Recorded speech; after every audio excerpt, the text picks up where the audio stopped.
वृत्तिसारूप्यम् इतरत्र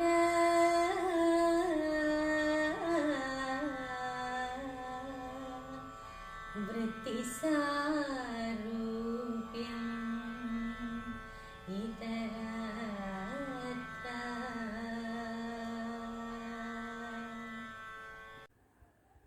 Namaskar. We'll see the fourth Yoga Sutra. Before that, let's chant Om together.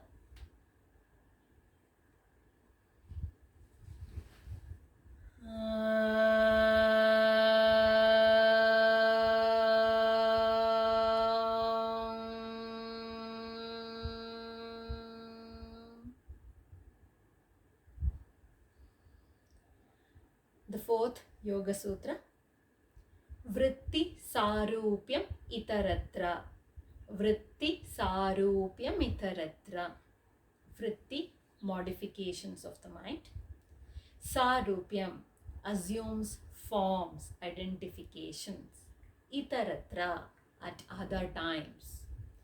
At other times, the self appears to assume forms of the mental modifications. Now, what is it? We will look into it a little detailed. I hope you remember the second Yoga Sutra, Yogas Chitta Vritti Nirodha.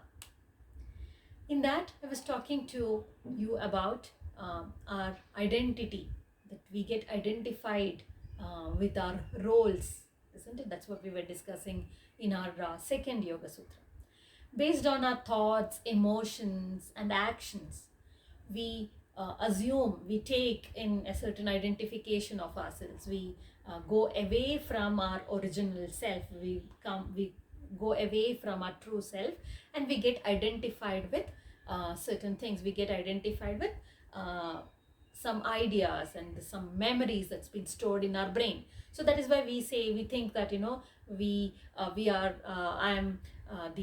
for example, I'm the friend of this person, or I'm the mother of this child, or I'm the wife of this person. So that the role that we are identifying ourselves with, or the identity that that community, that we live in this community, I am this particular person, I am that particular person. So we get identified with all those thoughts, based on those thoughts and memories that's been stored in our brain. So that what happens when we do that is, we every time we are getting identified with all these things, we are moving away from our true self. We are moving away from our original identity, actually. So this is a question that we need to be constantly querying, without any of these outside identifications, without any of these identifications that we have received from this external world. Who am I actually? And if we go deeper into this questioning, we'll see that, in the deeper self, when we go into that deeper understanding, there is the understanding that comes in that I am not different from you. There is absolutely no difference between you and me. And here I'm not just talking about human beings. I'm talking about each and every life on this earth. Every life that is there, that exists here, it's the same divinity that is existing in me, is the same divinity that is existing in every life around me. And I think it's based on this understanding by our great masters, that these 4 Mahavakyas also got originated in our Upanishads and Vedas. Aham Brahmasmi, I am Brahman. Tattvamasi, I am that essence. Prajnanam Brahma, insight is Brahman, or Brahman is insight. I am Atma Brahma, myself, Atman, that is Brahman. So these are the 4 Mahavakyas which got into that understanding, which based on this understanding is this 4 Mahavakyas originated to show us that there is absolutely no difference. There is absolutely no difference between you and me. There is no difference between me and any other life form that is there around me. With that is the understanding that needs to be there in each one of us. This sounds very nice. It's very, very nice to hear this. And theoretically, anybody can talk about this. But practically, how much is this practical? This understanding, or looking at each life form with that same understanding of as that, it is the same as me. That particular thing, how many of us are we able to tell this is theoretically it sounds very, very beautiful. There is absolutely no problem. But we know it just takes a little thing to set us off. Somebody just has to point a finger at me, or somebody just have to look at me, and all this aham brahmasmi, tattvamasi, everything will go into the winds, isn't it? Then I'm the Brahman, but maybe you aren't. Maybe you haven't gone into that particular state yet. That is what. Then we forget that true nature completely there. And I think this idea, this forgetfulness is the root of our suffering. The forgetfulness at that particular moment, that now I am different, you are different. That forgetfulness comes in, that vritti forms there, and then everything goes down. So it's basically, it's only all this it looks like, some people will tell this only looks good philosophically. It's nice to say all this, but practically, no, it's not possible. That is what, if we are able to overcome, then there is something beautiful that is awaiting us. We experience ourselves as only as thinking and feeling beings. We are nothing more than this.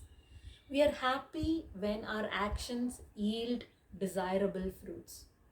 And the moment we do not get that, we become miserable. These vrittis of our mind is taking us away from that state of happiness, from that state of ultimate understanding.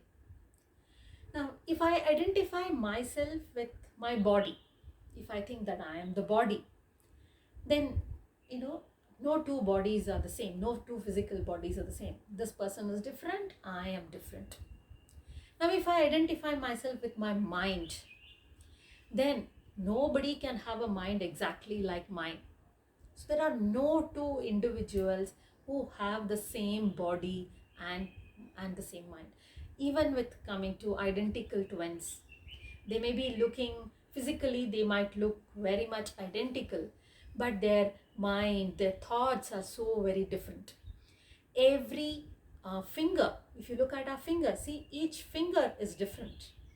Two fingerprints are not the same. Yeah, two fingerprints of two different human beings are not the same. It's so different. So physically, mentally, we are different. There's no doubt about it. But that reverberation that is there within our core, okay, within our own self, that reverberation is the same. So as long as that mind is dominated by this fluctuating tendencies, pure consciousness, I think it's only a metaphysical word. A comprehension of reality, it stretches only till that particular point. After that, our mind takes us away from it. So we need to refine our mind. We need to introspect and polish this mind of ours and into a pristine, pure state. So that's a process. How it happens is by making those vrittis go away, with that understanding of that there is no difference existing amongst us. With that particular understanding, when we keep aside those vrittis, and with that understanding, then we can make our consciousness into that pure, pristine state. When have you seen anybody who have suffered from jaundice, the moment when somebody is suffering from jaundice, everything that person sees seems to be yellowish in color. It's not the objects which is yellow in color, it's that illness. Because of that illness, it's our jaundiced eye that sees everything as yellow. So what is it that jaundiced eye is only a distortion. It is showing a distortion. It is giving you a false reality. Okay, it gives you an illusionary feeling that everything around us is yellow. So we need to move away from that. We need to take that distortion. We need to take that filter that has been there, that needs to be removed, to actually see that object in its own form, in its own reality. So if we cloud our mind, similarly like this, if we cloud our mind with different distractions or distortions, then we'll probably see everything in yellow. We do not see everything in white, maybe. So what we need to do is introspect, think, refine, okay, we need to analyze and understand what is the reality. Go more deeper into this understanding to know our own true self. Then this chitta can be carved into a pure, pristine form. And this is definitely possible through the knowledge of yoga. So we will see in the forthcoming sutras as to how do we go about making this chitta pure and pristine, remove that jaundiced eye, get cure us of from this illness, from this jaundiced eye illness, and see the reality. See that there is no difference between you and me. There is no difference between me and any other life form on this earth. I hope we all get this understanding, not just theoretically, but also be able to practice it practically.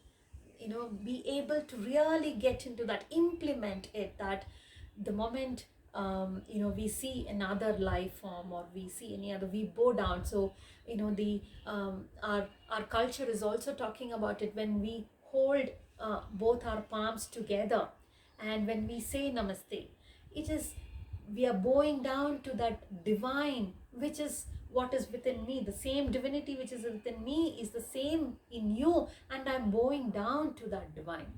That is what is our culture telling us. This is what our culture has always taught us. This is what our great masters wanted to tell us, that, and not theoretical but implementing it. I hope we'll be able to implement all these things. Thank you.